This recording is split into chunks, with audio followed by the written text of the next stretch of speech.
Going to move to Latin America.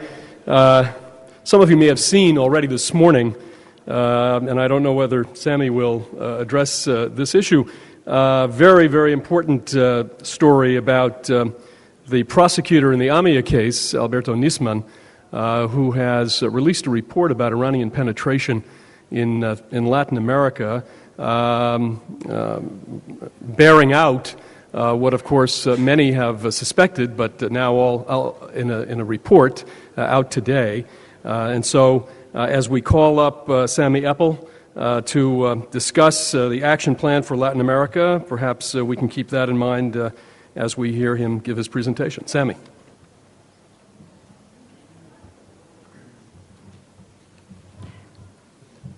Thank you. Good morning. In 2006, Dina Porat invited me to Budapest to the meeting of the Tel Aviv University Center to study anti-Semitism. At that conference, I finished my presentation by saying that for the first time in recent history, there is government-sponsored anti-Semitism in a Western country, meaning Venezuela. I repeated those words in this forum, this past forum, in 2009. And at that time, a person who I've never met, Rabbi Abraham Cooper, came up to me after I finished my presentation and told me that he was very worried about me and that I could possibly need special protection. And he said that I would need a special blessing. So he put his hands on my head and he gave me a blessing. Now, I'm not a religious man, but I am a little bit superstitious. So through these years, I've been through many difficult situations, and for some reason, I've been able to come through and resolve them. So I assume that Rabbi Cooper did the right thing.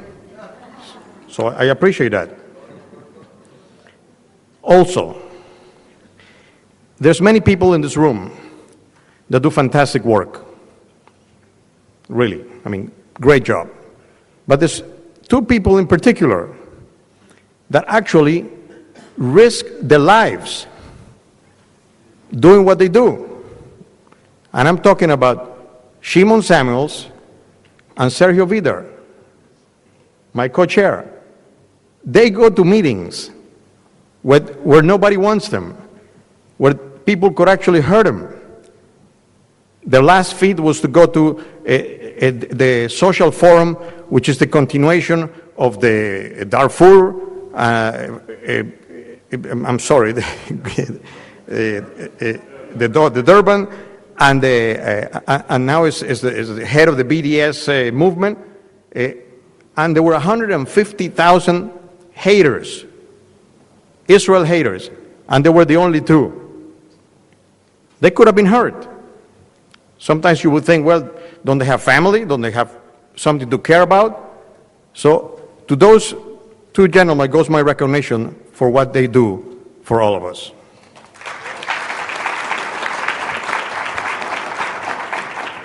Okay, now to the action plan of the anti-Semitism and what Dan said about what came out today about Nisman's indictment in the AMIA bombing. I will leave that to Sergio to eventually comment on that. I mean, he's more versed than me on this situation, and they have already put out some statement on the internet about that situation. Okay. In view of the mission statement of the Working Group on Anti-Semitism in Latin America, different presentations and discussions held within the framework and diverse ideas and proposals that arose from our work, we propose a series of guidelines for a better and more effective confrontation against anti-Semitism in our region. Clearly and publicly identify and characterize the main trends of the anti-Semitic discourse at present times, emphasizing that the currently so-called anti-Zionism is frequently the renewed phase of all traditional anti-Semitism, which utilizes Middle East politics as a pretext for incitement to hatred.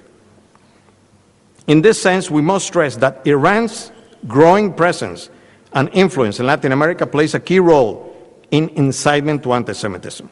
In this regard, the message to the wider audience should be that Iran's policy of promoting and exporting its revolution is a threat to the whole society, and those minorities and vulnerable groups that are targets of hatred in Iran are also in danger in our region as long as Tehran's influence grows. Expose that this new anti-Semitism often originates from old canards and include new plots to adapt it to the framework of the Middle East conflict. A glaring example is the slander of Israel as an apartheid state and the misuse of parallel between the struggles of indigenous people in the Americas and the Palestinians.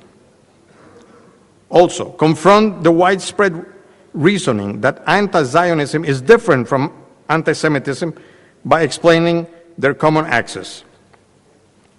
Now we have to fight anti-Zionism by emphasizing on the more positive aspects of Israel, the democracy, society, culture, science, and general contributions to the welfare of humanity. Expose and explain to the wider society the roots, characteristics, and scope of the BDS movement as a central axis in the process of delegitimation of Israel and Zionism. BDS must be addressed and confronted firmly and widely. Although the BDS movement is not as active or visible in Latin America as in other regions, Latin America is the cradle of the global hub for BDS, which is the World Social Forum that I mentioned before, that Sergio and Shimon attended to their peril. And there have been attempts at BDS already to replicate it at certain national levels, like, for example, in Venezuela, where some government media have actually called for boycotting of some Jewish enterprises. Pay special attention to the academic world. In this field, there should be diverse actions, both proactive and responsive. On the one hand, promoting Israel-related studies, exchange programs, visit by Israeli scholars to Latin America, universities, and from our region to academic and scientific institutions in Israel, joint research programs, and virtual seminars, among others. On the other hand, confronting academic boycott and exposing it as an offense to academic freedom. We should shift the axis of discussion. The issue should not be Israel, but freedom. The same applies to cultural initiatives, sports, etc. Also, in the field of academics and university, it is vital to educate and train Jewish students so that we can better confront attacks by hostile groups inside those institutions. Inside Latin American universities, radical groups are very powerful, active, and often aggressive. Jewish and non-Jewish students who are pro-Israel need to be empowered by local communities and an institutional framework. I was very happy that on the first group, the imam actually showed this one as something that he liked.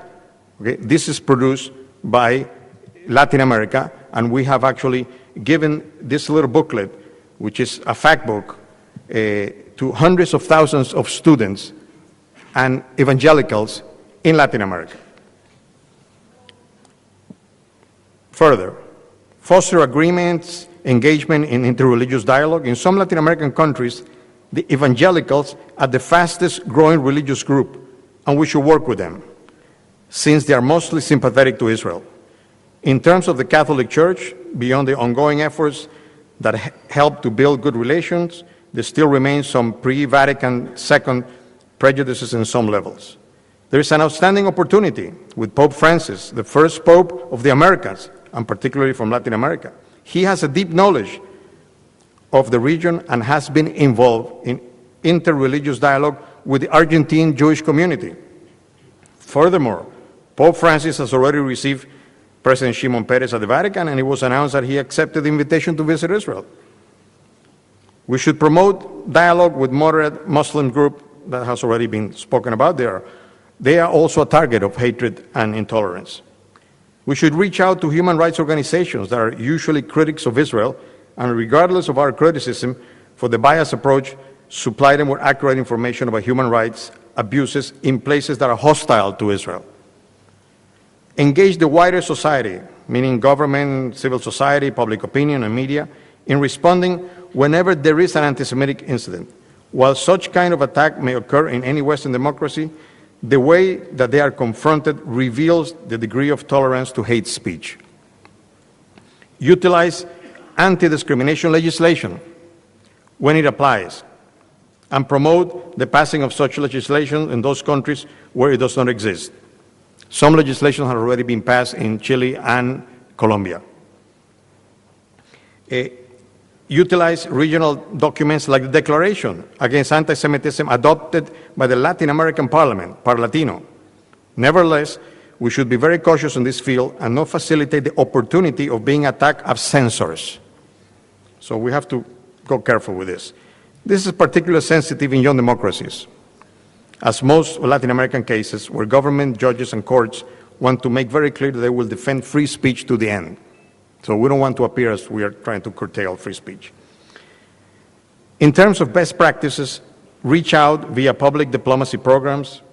Latin America has a unique model of Jewish sports community centers, which reach a wide Jewish population that do not attend synagogues or Jewish schools. Such programs should be aimed at educating the educators, those who can later multiply the message outside the Jewish community. We should recruit volunteers to monitor online hate, of course, been talked about already. Create multilingual virtual platforms to host information that could be available for any person who might be interested. There are many resources in English. We need resources in other languages, including Spanish and Portuguese. Confront anti-Zionism, even if it comes from Jews. The point is not to say something, but what they do. Invite and advocate for Latin American countries to join the Holocaust Remembrance Alliance that is now run by Mario Silva from Canada. The only member right now current of the alliance is Argentina. Even some countries have included Holocaust-related contents in educational programs. Membership on the IRA would be interesting because it would make it mandatory. Advocate for countries to designate Hezbollah, Hamas, the Islamic Jihad, and terrorist organizations, and request that regional and hemispheric organizations establish a list of designated terrorist groups. Reach out to journalists and editors of all kinds of media, both at top and lower levels, and provide them with accurate information. Offer them the kind of information that they will not find in a major agencies' network. Our goal is to have at least both sides' views reflected instead of simply Israel enemies' voices. Produce material and translate and adapt those materials that prove to be efficient. Here's a translation, again, from English to other languages like Spanish and Portuguese. Finally, we recommend, strongly recommend, I should say, that the Global Forum should become a clearinghouse for best practices and a bridge between individuals, organizations, and communities. In this sense, it would be desirable for the Global Forum to become a reference beyond the actual meeting. Therefore, a periodic review of these guidelines would be advisable in order to learn about the impact. Thank you very much.